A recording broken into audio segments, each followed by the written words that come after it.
this idea to make a reversible table runner. I decided to do it with these fabrics when I saw that these jelly roll strip sets were on clearance at Joann Fabrics. So I paid $6.97 a piece for these.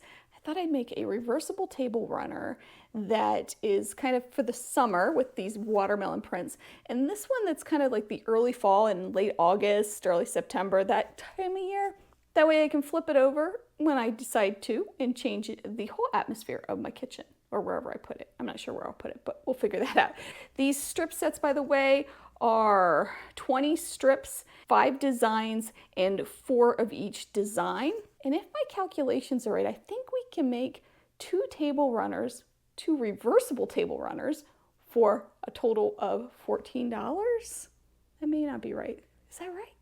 We'll find out. Let's get started making a reversible table runner. Something I forgot to mention in the introduction, and when I was editing, I realized it. You can use any fabrics. You don't have to use these jelly rolls. In fact, later in this video, I will show you how I made one using scraps. Let's take a peek at the fabrics that I am going to use for the sample during this tutorial. So let's open these up and see what we have for fabrics. Ooh, okay, these are pretty. All right, we'll start with the watermelon one. So we have 4 of this really cute watermelon print. Oh, this is really neat too. 4 of those, 4 of one that's seeds, 4 of the stripe, and then 4 of the watermelon. Oh my goodness, I love them all. They are so, so pretty. This is gonna make a great table runner. All right, I'm gonna stack those up. Now let's look at the other one. Let's open this up. Oh, I like it. It's almost, is it bees? It is bees. Oh my goodness. All right. So we have, looks like 4 of these. These aren't as well behaved. Maybe it's because I don't have it flipped over. Let's do that. Okay, so they're like a honeycomb. I like that. This is really pretty. Oh, there's a nice gray. Okay. And then there's one that says queen. And then there's another bee fabric that's really cute too. Oh my goodness, these are gonna be great. You also need batting a little bit bigger than the size you want to end up with. I'm making one that is 14 inches wide and 30 inches long. So I made it just a smidge bigger. You will be cutting this down after you make it, so just keep that in mind when you're deciding on the size you want to make. Also, I starched my batting. I wanted something with a little bit more body. I never starched batting before, ever. I'm so glad I did. It works out so well. Wait till you see how it works when you starch batting. And it is a little stiffer too. Next, you're gonna cut your strips 1 inch longer than the width of your batting. So for me, this is a 14-inch width batting. I'm gonna cut my strips down to 15 inches in length. And it's gonna give me a little wiggle room when we use this technique. Because there are 25 different designs, I'm gonna cut 20 pieces that measures 15 inches long. And I have them all laid out here on my trays, ready to go, cut to the length that I need. You're also going to want to think about the binding you're going to use because you want it to complement both sides. Since it's reversible, you're going to see that binding on each side of this table runner. So for this one, I chose black fabric because there's black in each of these. It may be if you're doing, say, a fall and Christmas, you might want to use a green for your binding. But keep that in mind when you're starting to plan your project. So to make this table runner, we're going to use the stitch and flip method, and we're going to be doing quilt as you go. Let's get started building this. Before we start working with these strips, we are going to talk a little bit about the batting. So I'm going to move this aside, and we're going to take our batting, and again, this was starched, and I starched it and let it dry. So you're going to fold the batting in half lengthwise, and it does not have to be perfect, and you're just going to finger press the middle. And again, it doesn't have to be exact, but you just want to be able to see the line that is the middle part. Once we have that done, I'm just going to set it aside carefully so I don't lose that line. You can also use a pen to mark that if you want. Next, we're going to start planning both sides of our table runner. Now, I like to do it randomly, but I know there's lots of people out there that love to have some sort of order. So you can do it in the order and keep that order up if you'd like to. So maybe light, dark, dark, something like that looks really nice, but this is completely up to you.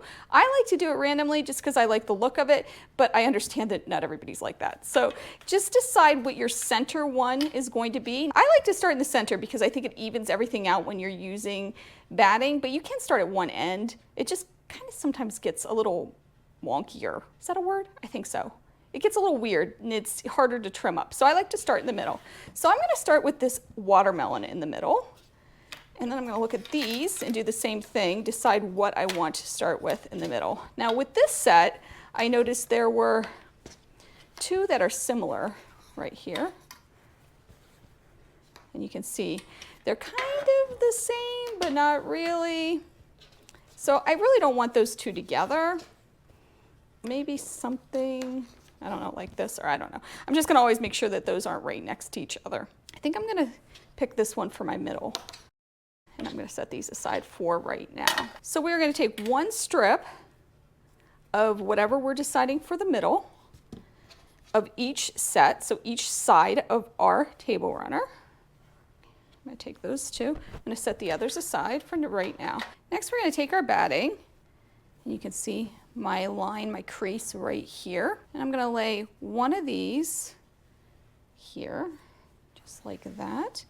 And what's really nice about the starch batting is it kind of sticks. Isn't that cool? Next, we're gonna just take a couple pins and put in this to hold it still, even though it does kind of stick. And notice I'm placing this right side up. And then take this whole thing, flip it over.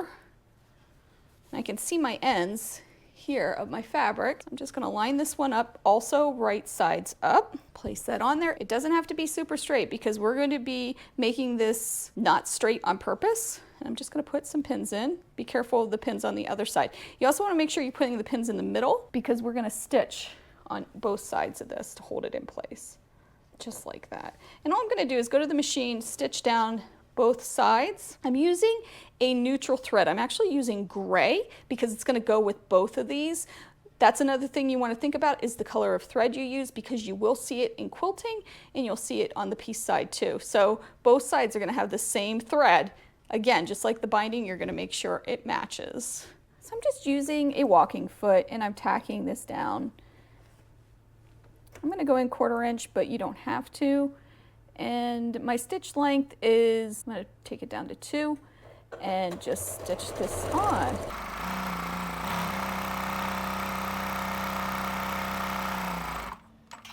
And I like to do both sides because we're gonna build both sides as we build this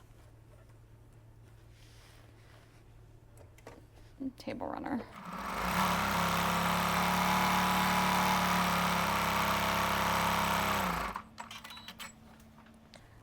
Okay, you can see I have both sides are nice and secure on here. I'm going to take out my pins from both sides and move on to our next step. Okay, now that we have the first piece on both sides and you can see it here, it is time to have some fun with this. Okay, we're going to take our watermelon fabrics and pick one of these. I think I'm going to do this one for our next piece. And what I'm going to do is lay this on right sides together, and I'm going to purposely make it a little wonky, a little off center. And I'm going to stitch right down this edge. I'm not placing another one on the other side yet. I did try it when I was creating this pattern to begin with, and trust me, it just does not work out. I'm going to go to the machine and just sew right down that.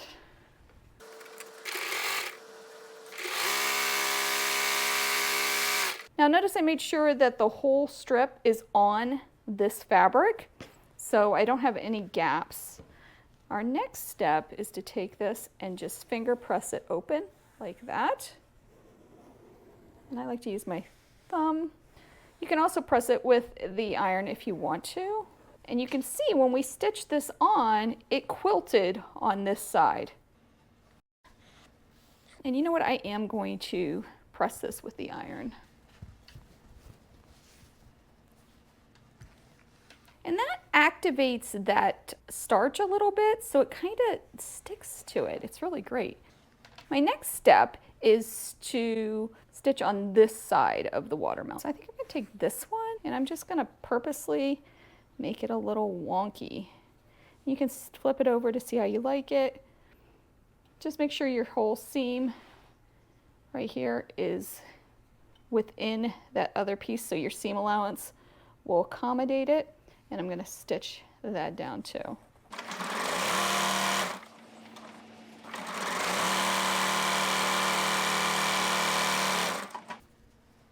Okay, now that that's stitched on, I'm going to do the same thing. I'm going to just finger press it.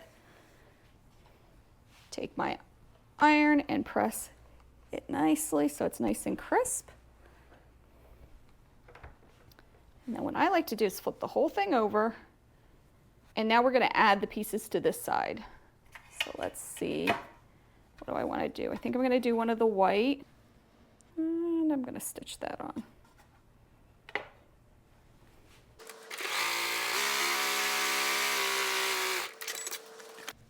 And I'm going to do the same thing. Press that. And take another one. Let's do this gray. I'm going to lay it like that, I think, and stitch this on.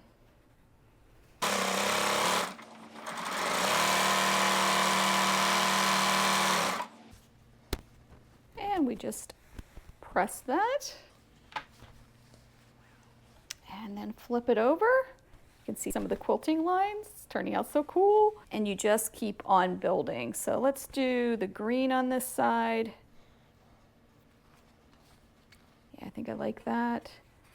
And we'll do the pink watermelon seeds on this side. And we're just going to keep on going. After I sew 2 on one side, I flip it over and sew 2 on the other side. And you just keep going and going and going. Again, you're purposely not making these straight because, trust me, over time it's going to get wonky. So we might as well make it wonky on purpose and have some fun with it. I'm going to keep sewing these on, and I'll be back when I have the whole thing together and show you our next step. I have all the pieces on. Look at the other side. Isn't it cute? I'm loving how this turned out. I just have to add the end pieces, which I want to show you how I do that. It's almost finished. This looks like magical when you trim up these sides because it all like comes together and looks really great. But still, even like this, I love it. I love how it's turning out. Before I show you how to add those ends, I'm going to show you one I made with scraps. This is a Christmas and fall. So this side is the fall side. Isn't this pretty? This is all scraps left over from my budget-friendly quilt that I made. I just picked 5 of the jelly roll strips that kind of coordinated. I made sure I had some lights, darks, and mediums, and I sewed them together randomly, just like I did with this one. And then the other side is leftover from a Christmas fat quarter bundle that I had. So you can use things that coordinate, you can use things from your scraps, whatever you'd like, but let's finish this one up. The next step we're gonna do is add the ends. I think I'm gonna use this watermelon print on this end. And again, I'm just gonna angle it, but I wanna make sure when I flip it, it's gonna cover that edge. So I'm gonna go ahead and sew this one on just like that and do the same on this side. And I think I'm going to use, let me see, do I want the watermelon? Watermelon would be nice, but I think I'm actually going to go with this one. All right, so I'm going to go do that now, and I'll show you the other side. Okay, so these are on, so I'm just going to do exactly what I did before, press these.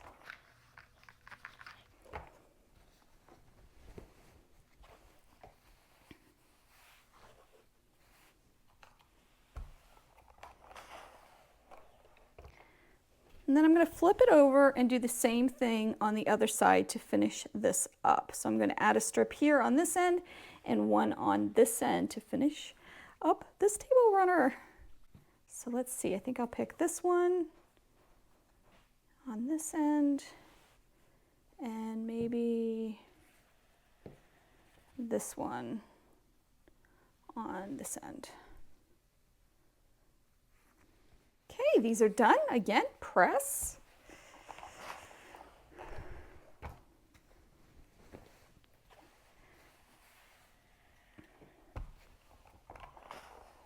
And look at that. So my next step is to go through and just add some more quilting lines. So you can see it is quilted on both sides because we did the stitch and flip method, but I like to add a few more lines. You do not have to do this.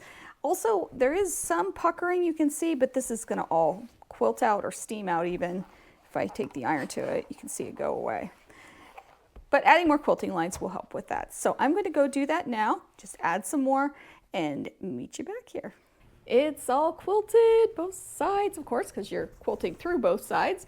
And I just used straight lines to do this, and I made them on wonky angles to go along with the whole table runner theme.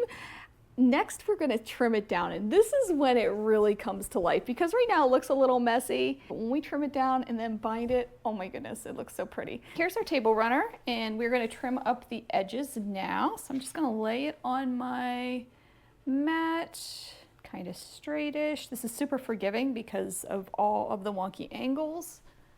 Get it how you like it, and then trim it up. I'm going to try to get to closest to the edge as I can while including that batting, so making sure that I'm not taking too much of that batting off. Okay, I like that.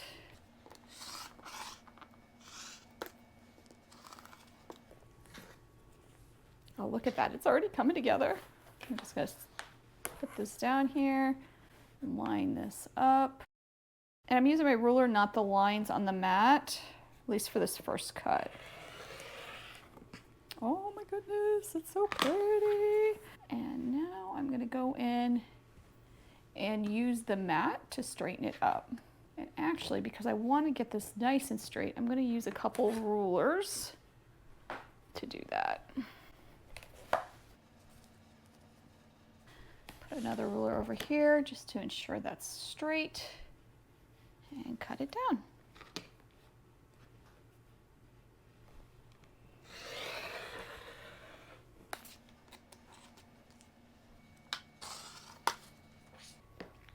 Okay, so now that I know that the sides are straight, I can square up the ends.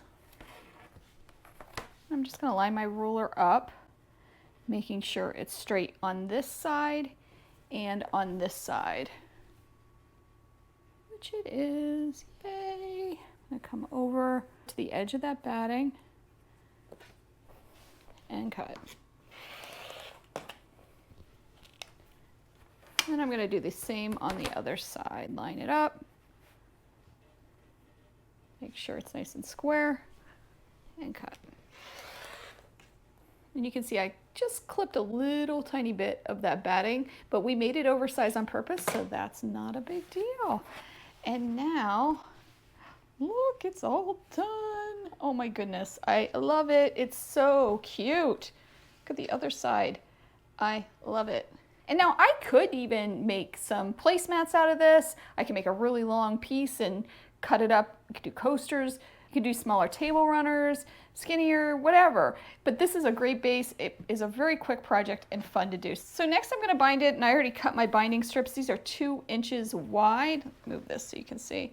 I only needed 3 of them, so 3 by the width of the fabric. And I'm going to sew these together, do a traditional binding like I would for any other quilt. I did only cut these, like I said, to 2 inches because this is super thin. It's only 1 piece of batting, very thin piece of batting, and that's all I'm going to need. But use whatever method you like for binding. For me, I'm going to just do a traditional binding and put this on and meet you back here. I am loving how this turned out. I love that I have the summer on this side and then that late summer, early fall on this side. I can just flip it right over. Let me know in the comments which holidays or seasons or events you're going to try this with, because I think it just lends itself to all kinds of different things. I can just see it for, you know, spring and Easter. I can see it for winter, like blues and stuff like that, and then Valentine's Day, or just the possibilities are endless. These would also be great for craft fairs. It doesn't take long to make one. They're very low stress and just a lot of fun. I hope you enjoyed this tutorial. As always, please let me know if you have any questions about this. I'm happy to help, and I'm gonna get busy making a couple more of these because they are so much fun. I hope you have a wonderful day. I hope you take some time to sew, and I'll see you real soon. Bye.